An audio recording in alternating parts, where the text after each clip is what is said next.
Loss ഏഞ്ചലസിൽ ഉടനീളം വീശിയടിക്കുന്ന തീവ്രമായ കാട്ടുതീയിൽ കൂടുതൽ വിനാശകരമായി മാറിയിരിക്കുകയാണ് ഇപ്പോൾ.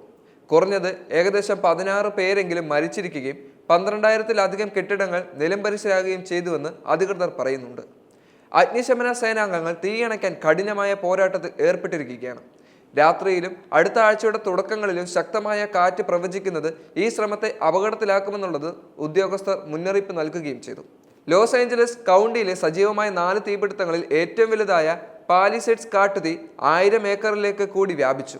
ഇത് കൂടുതൽ വീടുകൾ അഗ്നിക്കിരയാക്കുകയും ജനങ്ങളെ അടിയന്തര പലായനത്തിന് പ്രേരിപ്പിക്കുകയും ചെയ്യുകയാണ്.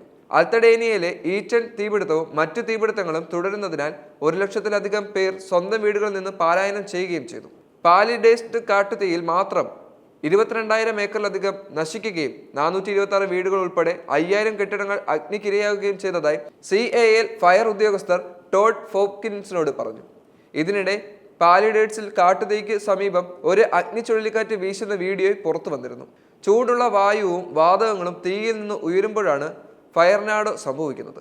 ഇത് പുകാവശിഷ്ടങ്ങൾ, തീജ്വാലകൾ എന്നിവയെ വായുവിലേക്ക് ഉയർത്തുന്ന ഒരു സ്പിന്നിംഗ് കോളം ഉണ്ടാക്കുന്നുണ്ട്. പാലിഡേസ്റ്റ് കാട്ടുതീ 11% നിയന്ത്രണ വിധേയമാക്കിയെങ്കിലും കുത്തനെയുള്ള ഭൂപ്രകൃതിയും ക്രമരഹിതമായ കാറ്റും അഗ്നിശമന സേനയെ തടസ്സപ്പെടുത്തുന്നതായി അധികൃതർ പറയുന്നു.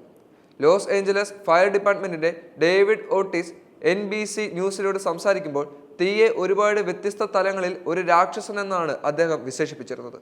മരിച്ച 13 പേരെ കൂടാതെ 13 പേരെ ഇപ്പോഴും കാണാനില്ലെന്ന് ലോസ് ഏഞ്ചലസ് കൗണ്ടി ഷെരീഫ് ഡിപ്പാർട്ട്മെന്റിനോട് റിപ്പോർട്ട് ചെയ്യുകയും ചെയ്തു. ഇരകളെ തിരയാനുള്ള കഠിനമായ ദൗത്യം പരിശീലനം ലഭിച്ച നായ്ക്കളെ ഉപയോഗിച്ച് തുടരുകയാണ് ഇപ്പോൾ. ചില പ്രദേശങ്ങളിൽ മണിക്കൂറിൽ 100 മൈൽ വരെ വേഗതയിൽ വീശിയടിക്കുന്ന സാന്ത അന എന്ന ചുഴലിക്കാറ്റാണ് തീ കൂടുതൽ വഷളാക്കിയത്. മണിക്കൂറിൽ 70 മൈൽ വരെ വേഗത്തിൽ വീശുന്ന ഈ വരണ്ട കാറ്റ് തിരിച്ചു വരുമെന്ന് പ്രതീക്ഷിക്കുന്നുണ്ട്.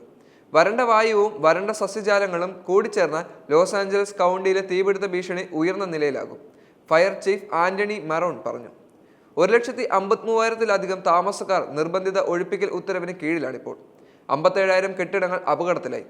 1,66,000 പേർ ഒഴിപ്പിക്കൽ മുന്നറിയിപ്പിലുമാണ്.